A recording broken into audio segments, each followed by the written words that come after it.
I'm gonna go ahead, we're going live. All right, sounds good. And I'm going to, give me 1 second, I see some people already popping in. I'm going to make us live on Facebook. Okay.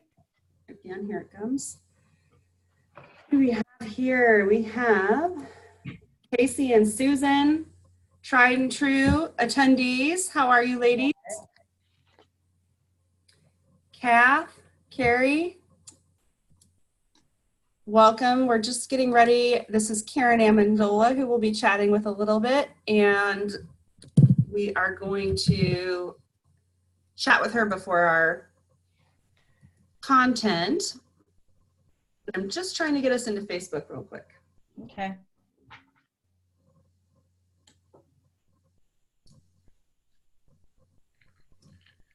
Carrie, how is the view? Because I know last time we had some issues with the view. So how's that looking?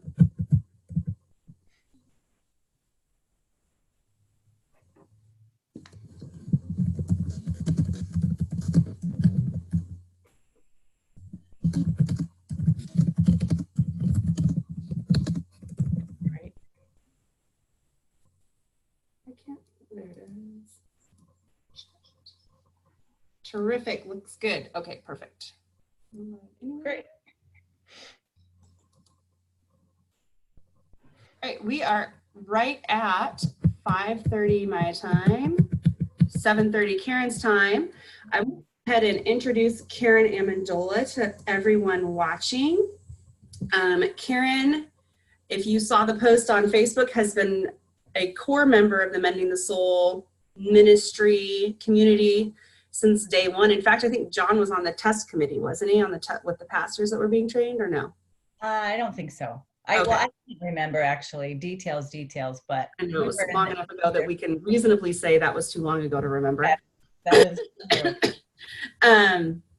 So Karen is also a friend of mine, and so I'm going to wave that flag all day long. I think we are incredibly blessed to have her in this role. When Chanel left and we started talking about who could possibly replace her, Karen's name kind of started floating, and I said, absolutely, she might be too good for us. I'd ask her right away.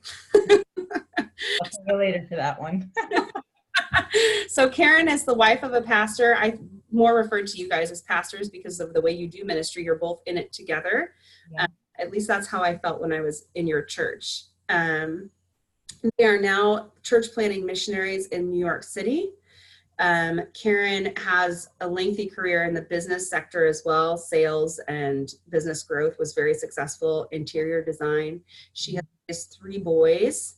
As the mom of 3 small boys, that in and of itself deserves an award. And the middle one just got married. Yes, Matthew.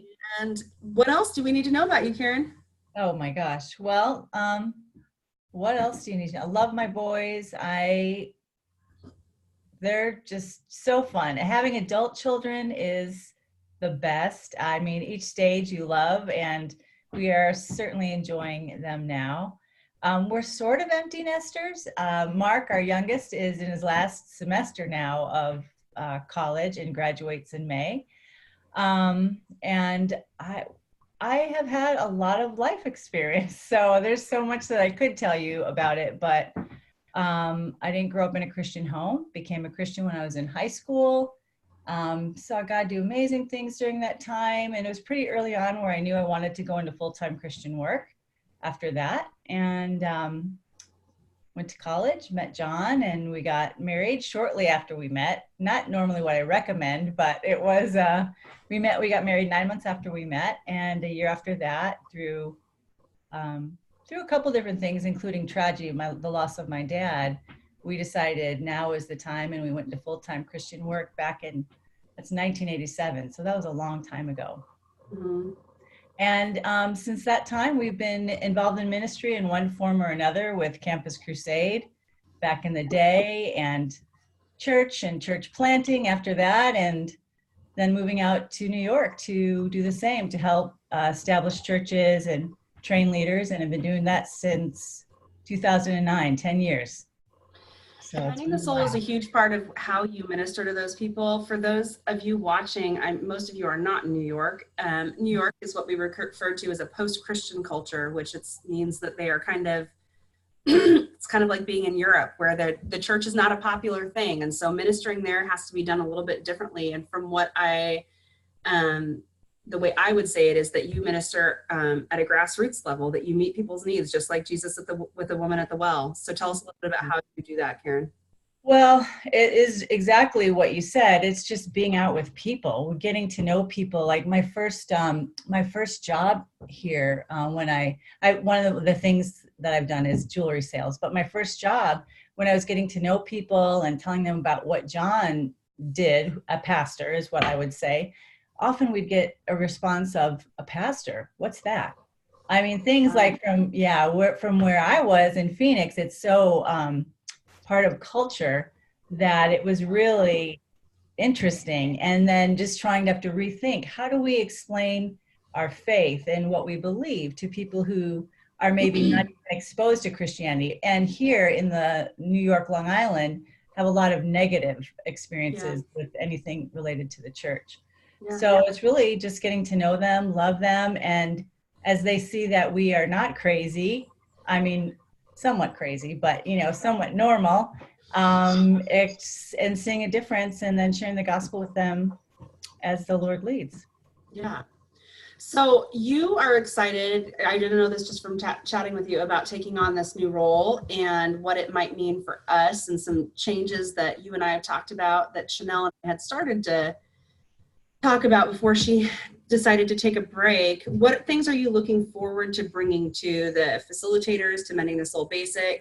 Right. Well, there's a few things. One, I love what has already happened. So for me, this season is going to be gathering more information, to seeing what we can do to expand what's already happened, expand the reach of Mending the Soul Basic in particular.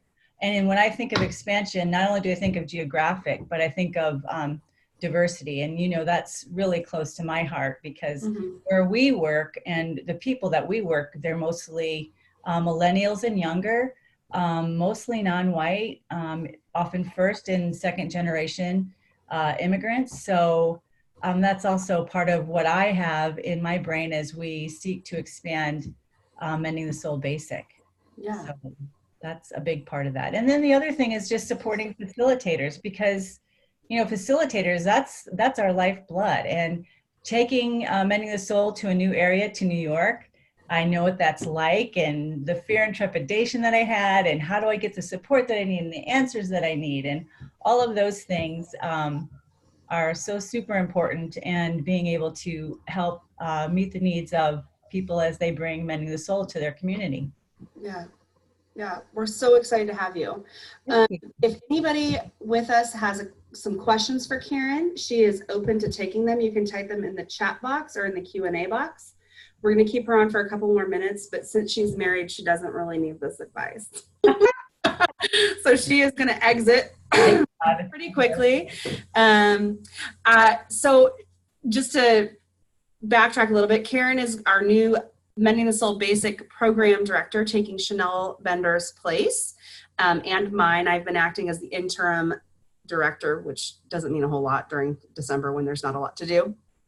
However, this is probably a good time to let everybody know that I also will be stepping away from Mending the Soul to dedicate my full attention to my private practice as a therapist here in Phoenix. I will remain in the facilitator group. I hope to still be contributing to facilitator support and some psych ed stuff as I have been doing, but definitely not in as prominent a role, because Karen is more than capable to do that.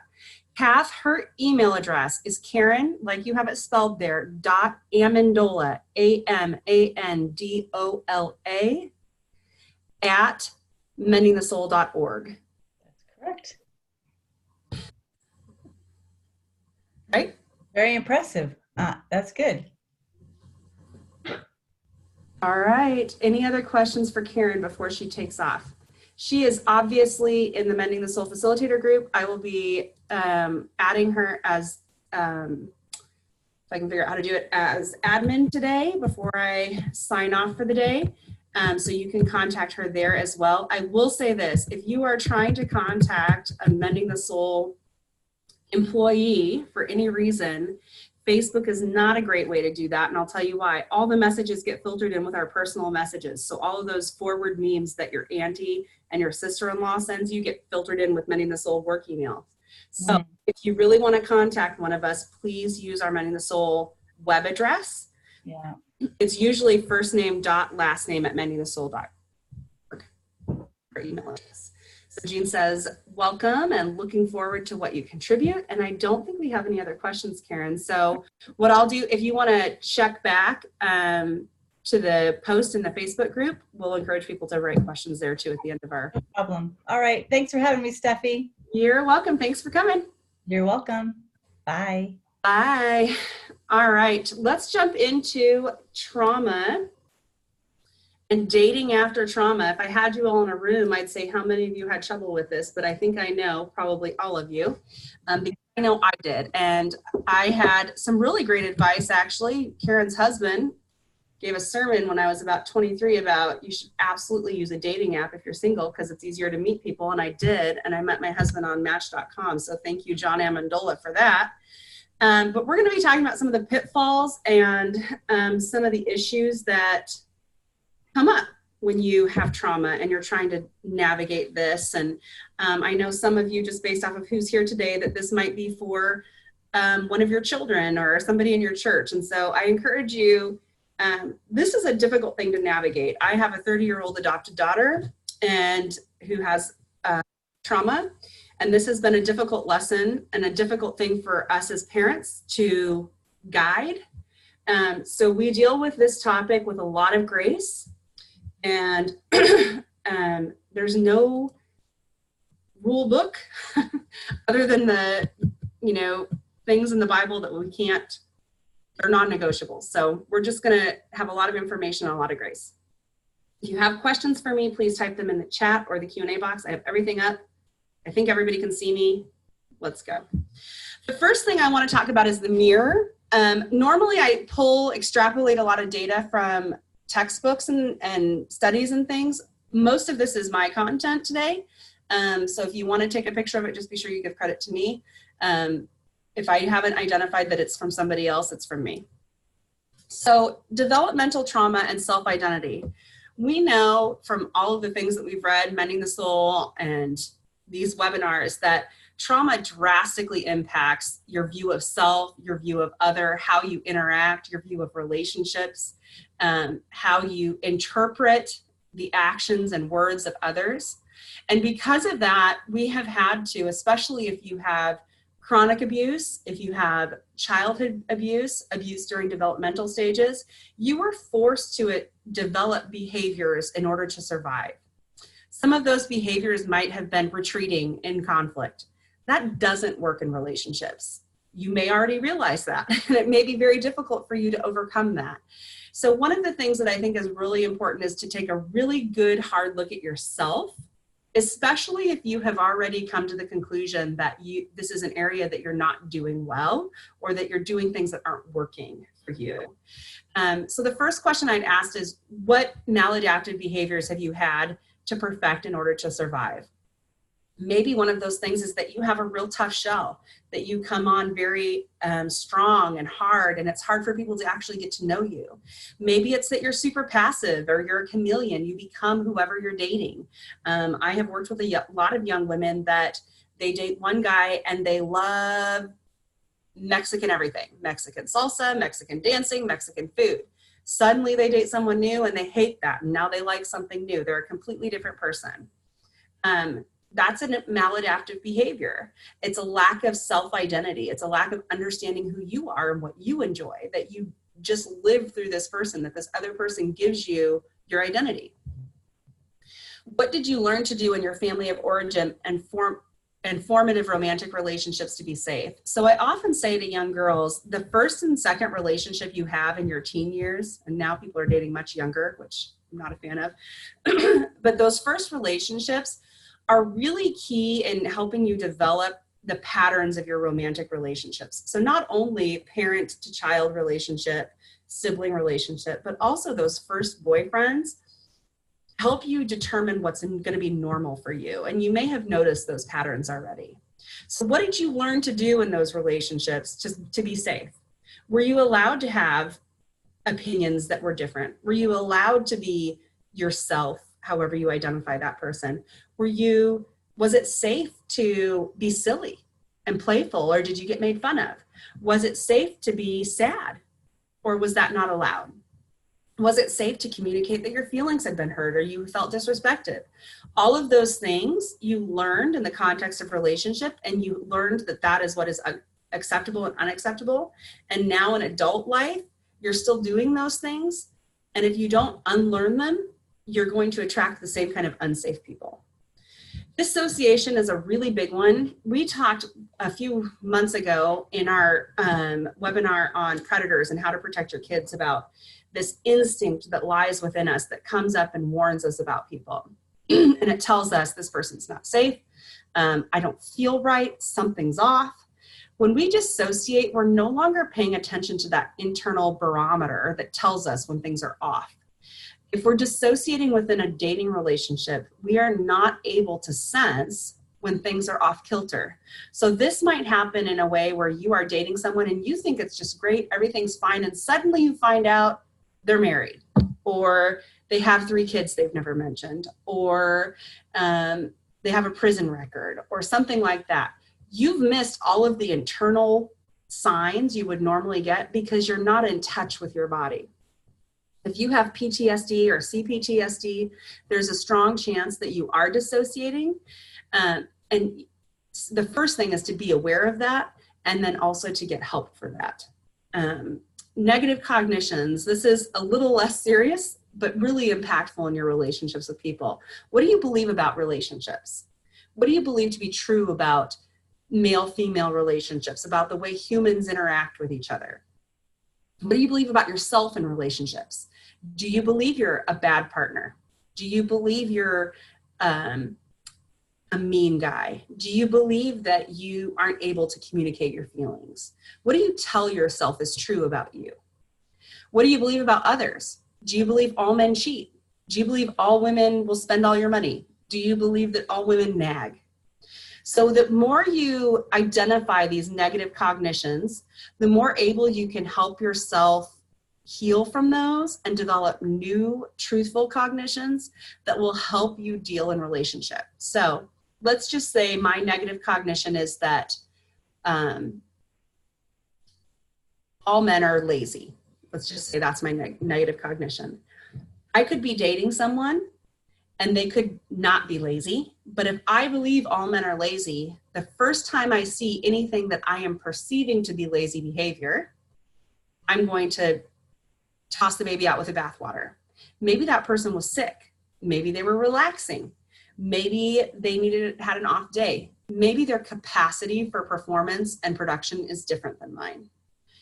So this is where these negative cognitions can come into play and really wreak havoc. You might miss out on something really wonderful because you have this negative cognition that is wiping the whole slate with this general opinion that may or may not apply. But you can't really even tell if it does because you just have this tape playing in your head. Again, if you have questions, please let me know. So this is the first thing, the mirror, being aware of yourself, what you bring to the table. Who are you in this scenario? What kind of partner are you? What are the thoughts, intentions, and awarenesses you're bringing? Okay, so blind spots. This is another thing that you're going to become more aware of. If any of these things are true for you, these could be a blind spot. I never really had a childhood.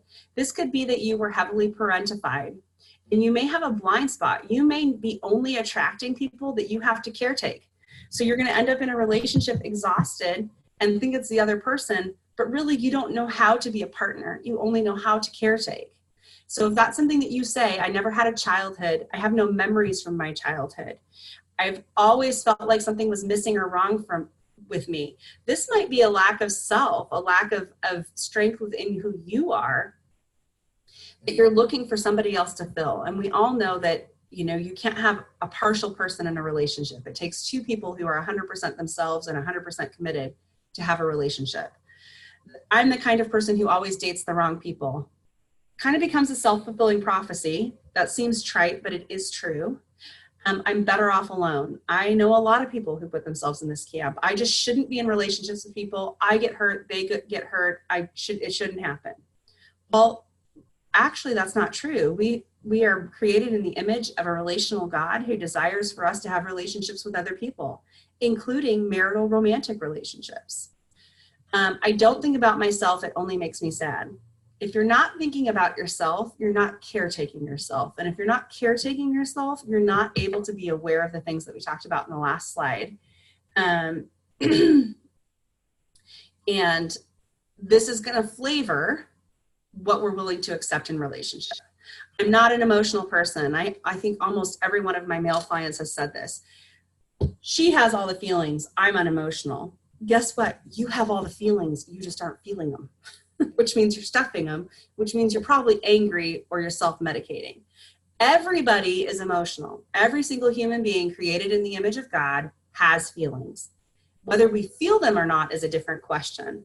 If you're not feeling them, that means that you're not able to feel good things too. So that is probably a good place to start your healing journey. So Karen was open enough to say, all men are jerks, all men want is sex. That was hers. And if you watch, John and Karen were one of the first people I interviewed in our webinar series this summer, and they talked a little bit about their journey and how Mending the Soul came into play with that. And that negative cognition was really impactful on their marriage. You may want to go back and watch that. So step one, what are we going to do about all this stuff? Be aware of yourself, what you bring to the table, acknowledge the truth, tell the truth, admit your weakness. Be aware of your blind spots and appoint people you can give permission to lovingly remind you when they see you going blind again. This should not be a parent. I've learned this through having an older daughter who said, please tell me if you see me. And guess who she doesn't listen to when she's in that moment? And we tell her and she doesn't listen. So make sure you have people who love you enough to be truthful. A true friend should be able to be really honest with you and still be loving and kind. And you should be able to hear them with loving, kind reception, even if maybe it hurts. If you don't have those kinds of relationships, you probably need to not date and just make friends. Start with making friends. Be truthful with yourself. The lies we tell ourselves are sometimes much more powerful than the ones told to us. For instance, those negative cognitions. Other things can be, I've known a lot of girls who date men they actually don't like, and they will manipulate attachment because they don't want to be alone, or because they need to feel attractive, or because they like to feel wanted, or because being in a relationship feels stable. I'm sure men do the same thing. I'm not as familiar with that. But the lies we tell ourselves, like, oh, well, I really like this person, or this person's a really good fit for me, when you know you're ignoring red flags, are oftentimes much more difficult to get over than the ones that the other person may or may not be telling us. Be a safe person. This comes down to knowing what your wounding is and how it's impacting how you treat other people. A really good book is called Safe People. This is one I recommend for a first read after Mending the Soul. It's by Cloud and Townsend. They wrote the Boundaries books. This will not only help you identify what safe people look like in relationships, but it will help you identify whether you are a safe person. Be always an in-process person. Be willing to reflect on your own patterns and how they may be impeding your ability to be in healthy relationships or do damage to your current relationships. So if you think you have arrived and you have it all figured out and you're busy diagnosing and telling everybody else what's wrong with them, you probably need to back up a little bit and go back to the first slide, the mirror slide. There will always be work to do because we're human and we haven't arrived yet, right? And then be curious. As you acknowledge this stuff, you don't need to be judgmental. You don't need to, oh, I'm the problem. I'm the reason I can't have a relationship. My trauma. No, not that. But hey, how can I fix this? I wonder why that is. I wonder what I need to do to change that. I wonder how I can be compassionate with myself. I wonder how I can have grace for myself as I process that. Be curious, not judgmental. Step 2, the wounded deer. So this is an interesting phenomenon that victims of trauma are at a much higher risk of being victimized again. So a victim of rape is something like 4 times more likely to be raped than someone who has not been victimized. So it's the phenomenon of once you are wounded, you become an easy target for predators. And that's not to say that there's something about you that they see, or it's just, I think part of it is our blind spots, that we don't recognize danger as quickly as someone who may or may not have been victimized. So how can you be able to protect yourself without cloistering yourself? Here's what I mean. Sometimes, because this is true, we hide, we protect, we don't engage in relationships, we avoid intimacy. We might even be willing to have sex, but not intimacy. We might be willing to spend a lot of time, but never share of ourselves. How can we actually protect ourselves without doing those things? The first thing is to build a really healthy community. Make sure that you have people that see you, that know you, that like you, that accept you and all of your varied quirks the way you are, that are kind to you. This will help you learn what it's like to be liked, to be loved, and to be accepted. The second thing is openness. Be willing to be really open about these struggles, that you're scared with that community, or that you have weaknesses, or that you've developed really unhealthy patterns in dating.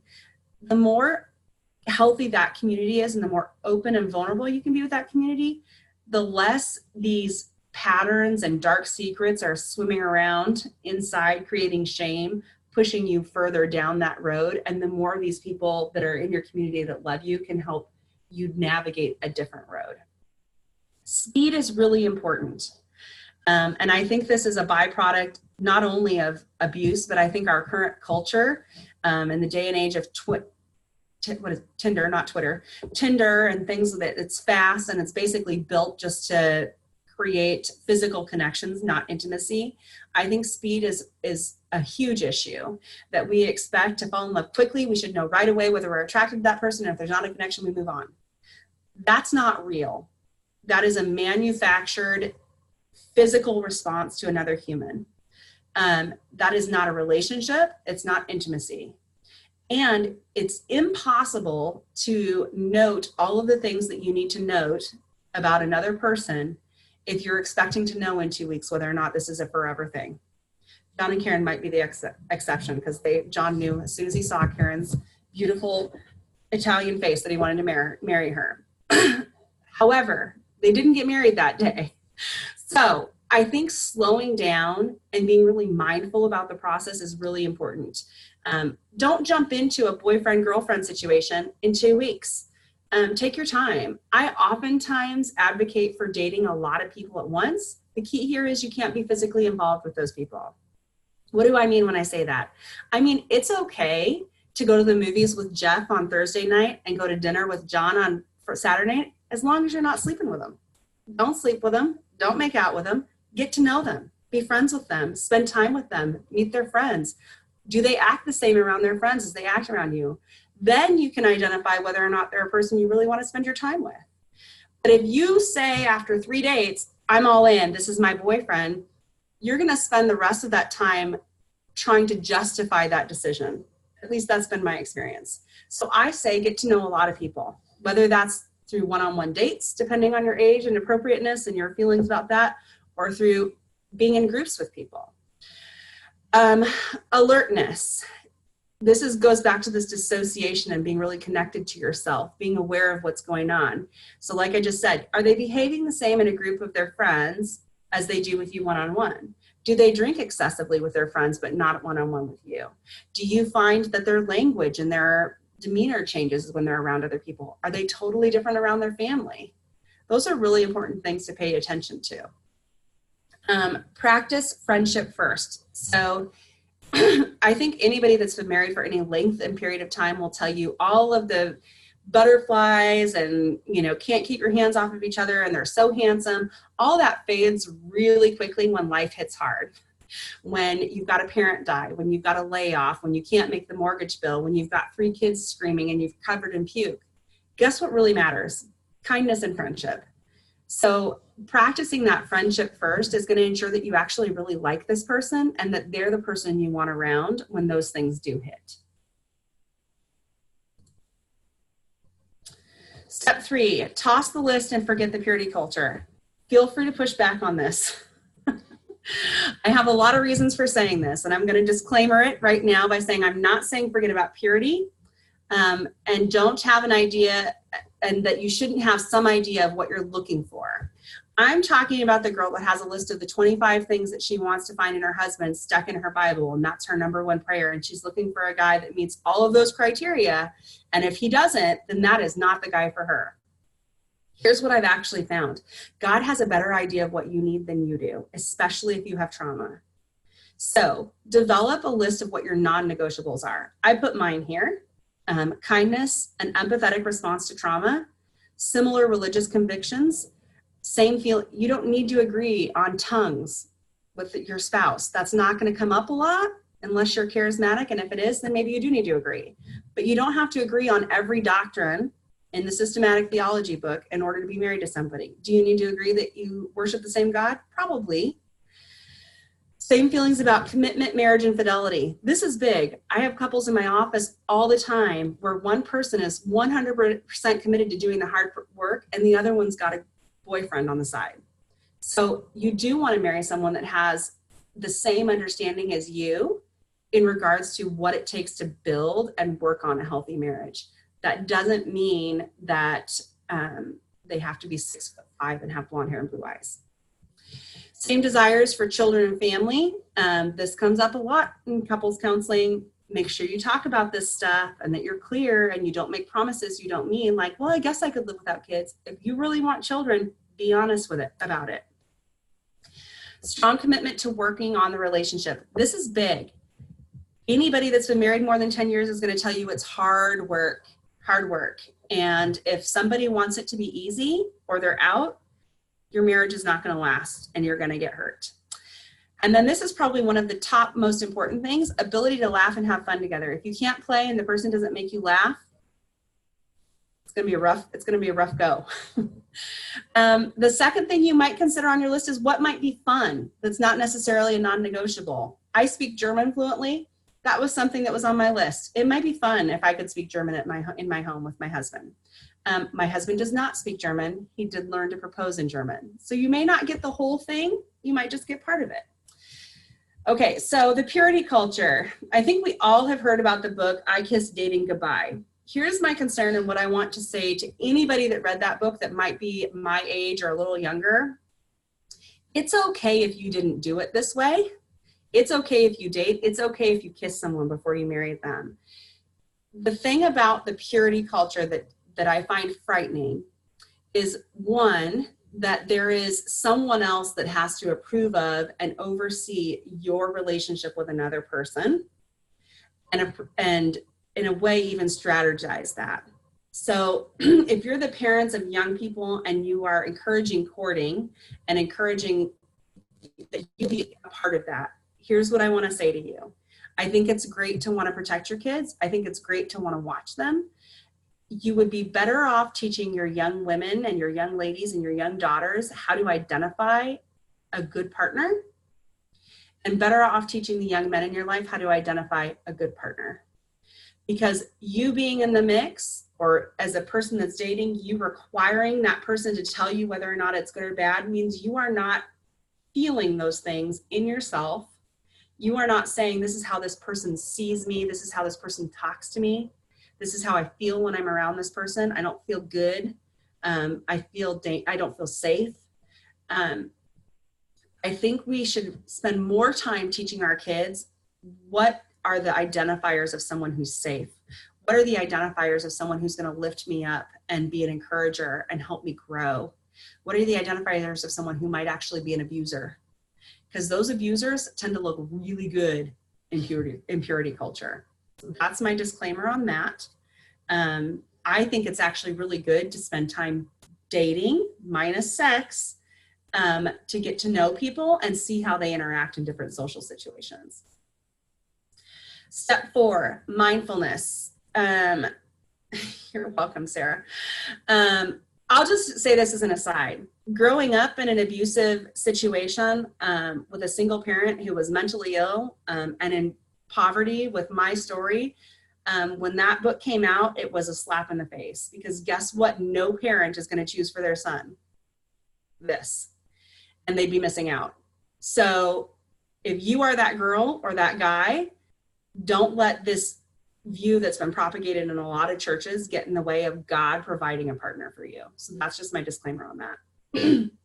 Step 4, mindfulness. This is really, really, really important if you have any kind of trauma. And this is part of the slow down. Take the time to ask yourself, as you're getting ready for a date with this person, what is my body feeling? Am I anxious? Do I feel safe? What am I telling myself? What am I telling myself about who I need to be? What I'm allowed to say? Can I be honest? Is this anxiety fear? Is it fear being created by the other person, or is it my own fear that I'm not going to be accepted? Slow down enough that you can hear yourself, that you can ask yourself these questions and hear what the answers are. So from my own experience, when I was dating my husband, it was not a flash in the pan. He was just super nice. And so I was dating a couple other people and I was having fun. And I realized after about 3 months of dating him, he hasn't ever made me cry. I actually really like this guy. He's really nice and we have a lot of fun together. And I had never had that experience for that length of time in a dating relationship. And that's what made the switch for me too. I think I should just spend time with him and see how it goes. But I wouldn't have noticed that if after 2 dates, I said, I just want to date you, because I would have been so focused on making a relationship out of it that I wouldn't have noticed the little things he did. Like he always noticed when I had new earrings on, or if I did something different with my makeup. It was the little things. I wouldn't have noticed that about him if I was focused on making it something. I hope that makes sense. So slow down, ask yourself questions. Your feelings are valid. Be curious about them. So you might feel like someone is being really mean. They might not be really mean. They might be communicating in a way that it makes you uncomfortable. Your feeling is valid. Be really curious about where it's coming from.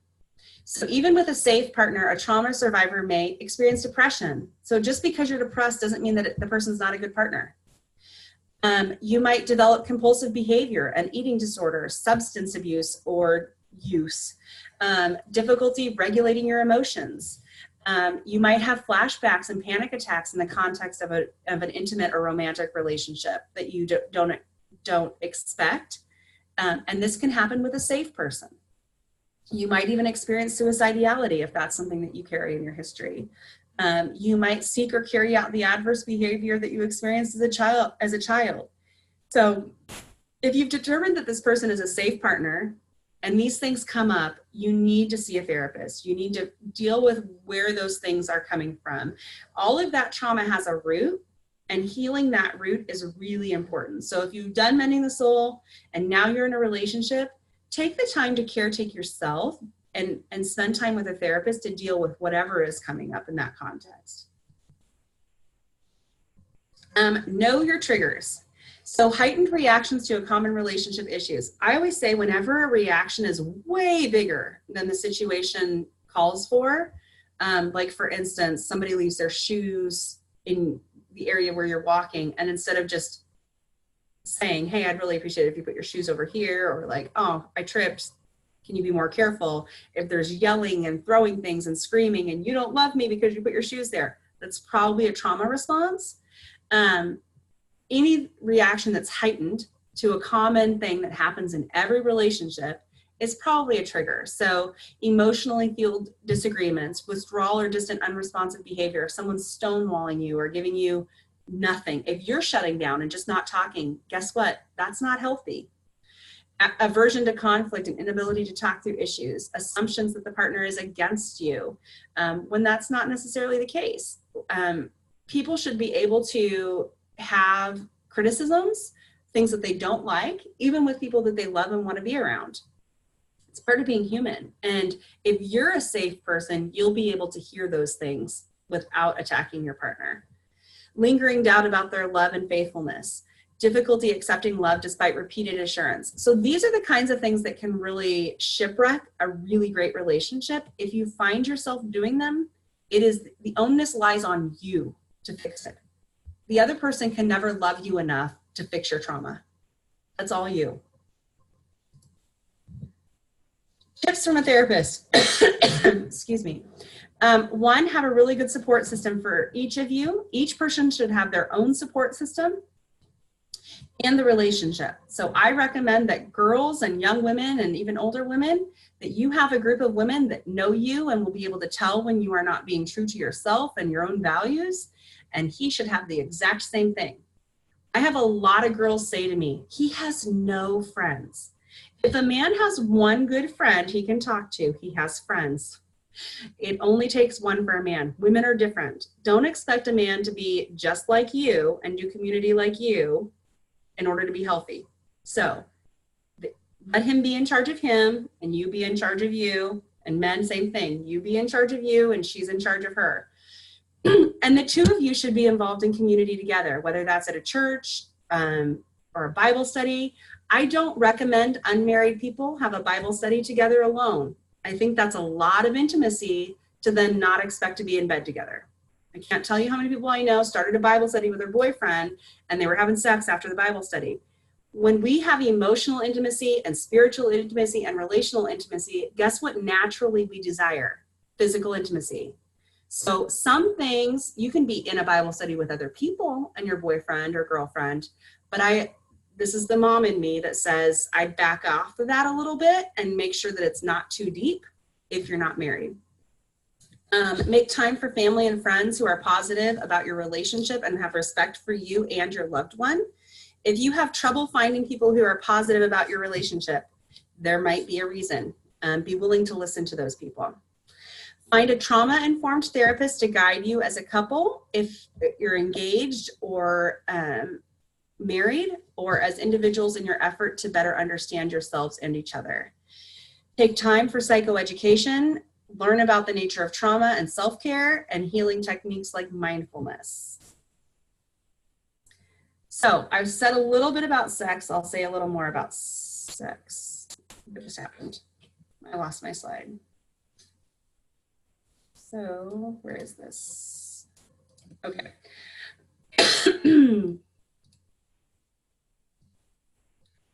So the Bible is really clear on this. And I've noticed in my lifetime a shift that the church seems to be really accepting of people having sex, like it's just something we can't stop people from doing. The Bible's really clear. Sex outside of marriage is not good for us. And there's lots of reasons for that. Science even underscores that. Monogamous married couples experience more sex and more satisfying sex, higher rates of orgasm than people with multiple partners. That's not to say you're not going to have good sex if you get married. It's also not to say that if you were a virgin when you got married, you're going to have great sex. It's just a general thing. Like, you know, the rate of mortality is 75 years old. That doesn't mean you can't live longer than that. Sex before marriage or cohabitation does have a statistical impact on the success rate of marriages. I will say as our culture shifts, this shifts. I think as our culture becomes more accepting of cohabitation, it actually is shifting. Be that as it may. Trauma, especially sexual trauma, is complex. And you may find yourself participating in behaviors that you hate. You may find that no matter how hard you try, you end up having sex with people that you're dating. And that you say from the very beginning, I'm not going to do it, I'm not going to do it, I'm not going to do it, and then you end up doing it. This could be trauma. It could be a lot of different things. Be gracious with yourself. Give yourself the ability to admit that you're not able to solve it on your own. You cannot manage that kind of behavior. You do need the help of a therapist. You do need the help of community. Forgive yourself and work through the shame you carry around this topic. So a lot of people find that they can't forgive themselves. They find that they have labeled themselves as dirty or wrong, and that they'll never be good enough for a good Christian man or woman. It's covered in the blood. Don't keep swimming in it. Figure out how you can forgive yourself. And maybe that means having the group of women that you're closest to demonstrate that forgiveness and compassion to you. I'll also say this, just because somebody has a past of promiscuity doesn't mean that they can't be a good Christian partner. So as much as we're going to forgive ourselves, we'll be gracious with other people.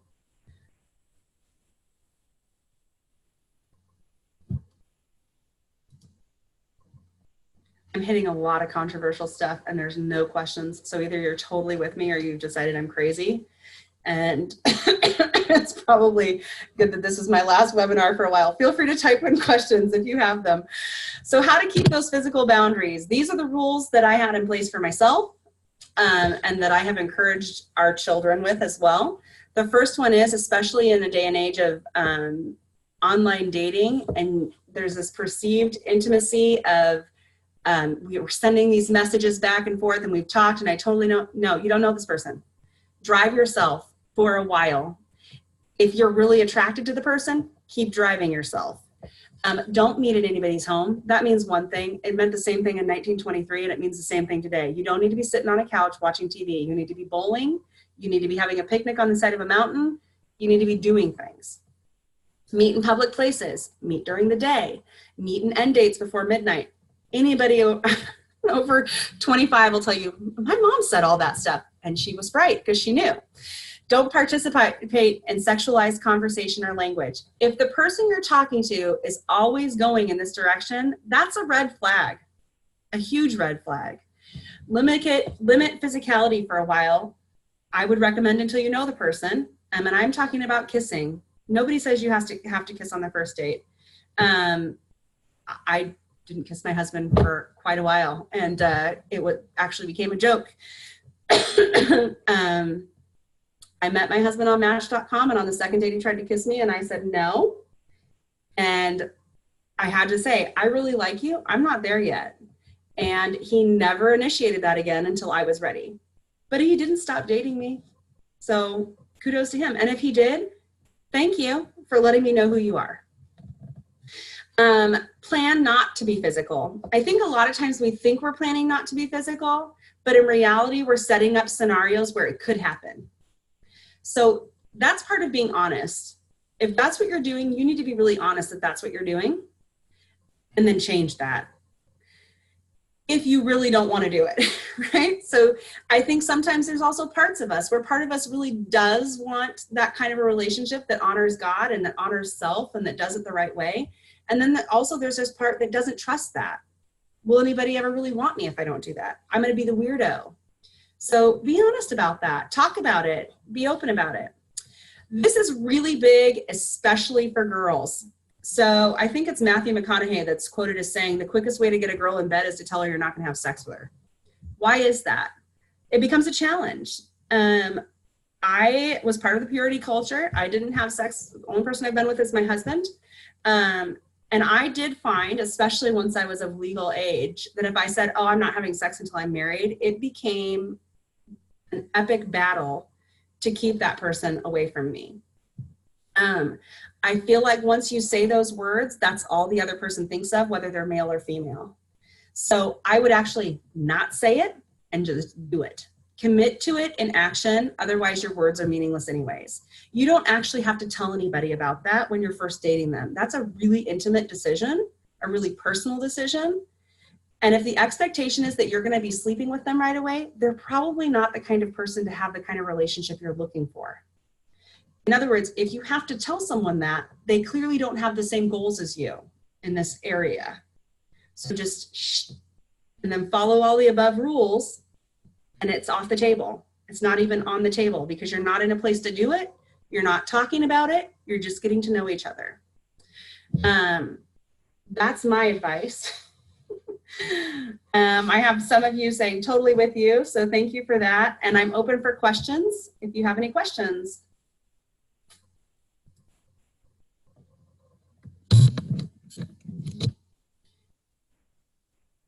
Any questions?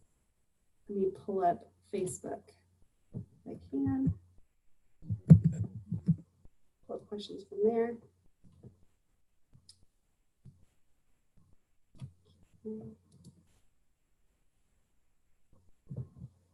If you have a question, can you type it into the Q&A rather than the chat? Because, oh, there's the chat.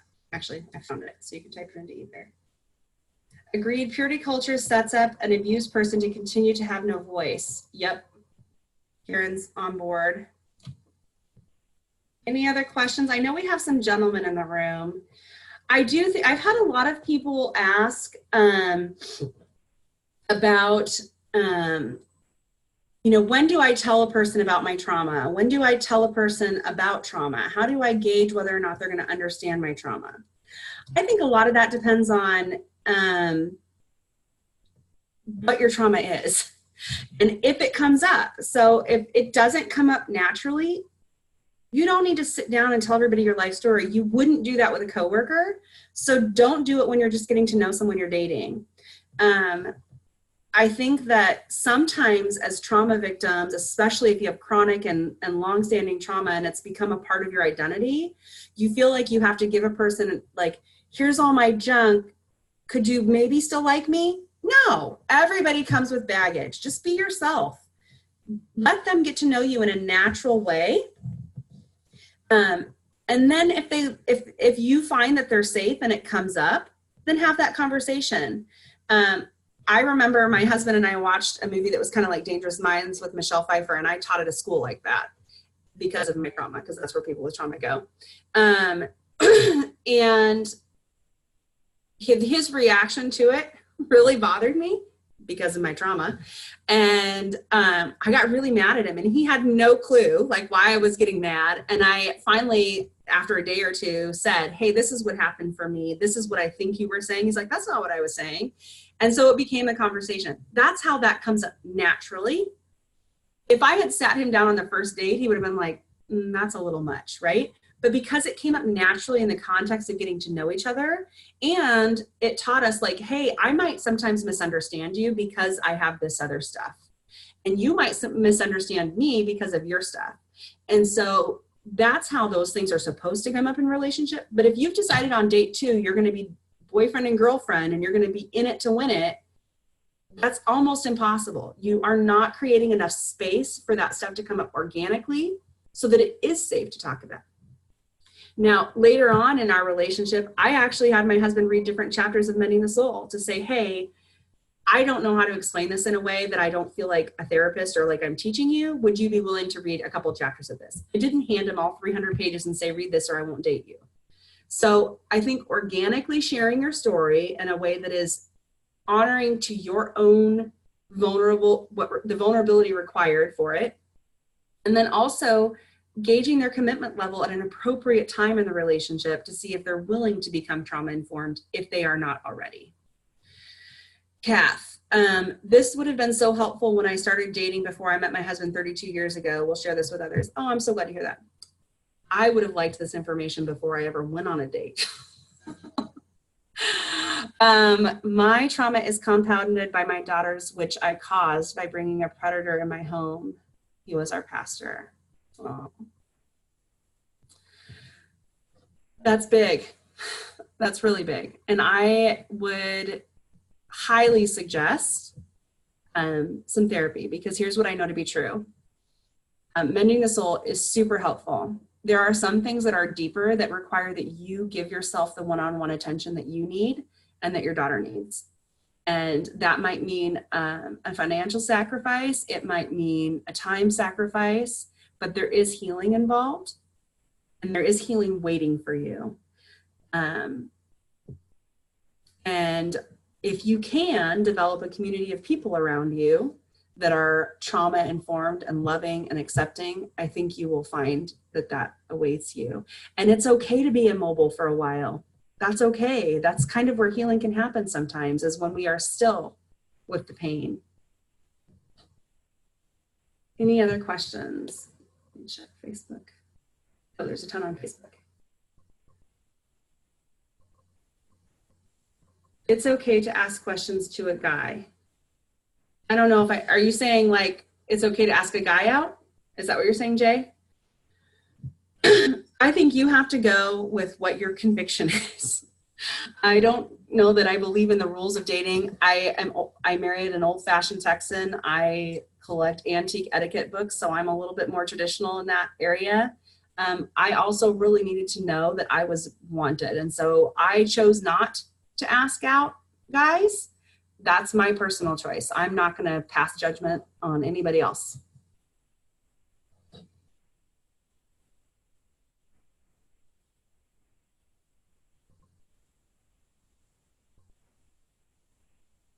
It's okay to find out and go, he is, by asking. Okay. I'm not sure I understand, but yes. I'll say yes to that. All right. Any other questions?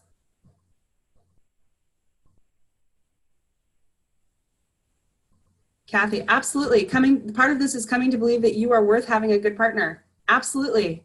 Yes. It doesn't matter. Our pastor says it doesn't matter what's been done to you. It doesn't matter what you've done. None of that matters. God still loves you. And you know what? Even as broken as we can be and as hurt as we are, we're all broken. So you don't have to feel like your brokenness and your pain keeps you in the undesirable pile. It does not. It absolutely does not. Yes, it's okay to get to know him. Okay, so Jay on Facebook is saying it's okay to ask questions to get to know a guy. Yes. In fact, I would spend a lot of that time when you're not having sex actually talking. I would absolutely do that and ask hard questions. Yes. All right, guys. I'm not disappearing. I'm still going to be on Facebook. Karen wants me to stick around. I may even do the occasional webinar. I will say this, I do a lot of this content on my own social media. I'm on Instagram at Steffi Butler, which is my professional page. So if this kind of stuff interests you, a lot of the content that I bring here is content that I've developed for that. So you can follow me there. And again, I'm still in the facilitator group. I'm still passionate about mending the soul. My kids just need to see their mom more. So please reach out. I've loved being in this role and I love mending the soul, and I will make sure I stick around a little bit. Okay, you guys are gonna love Karen. Let's give her a big welcome. I think she's still on, and yeah, I'm just excited about this next chapter for Mending the Soul. So thank you all for your support, and feel free to share all the webinars with anybody and everybody you know. Have a great night. Happy New Year.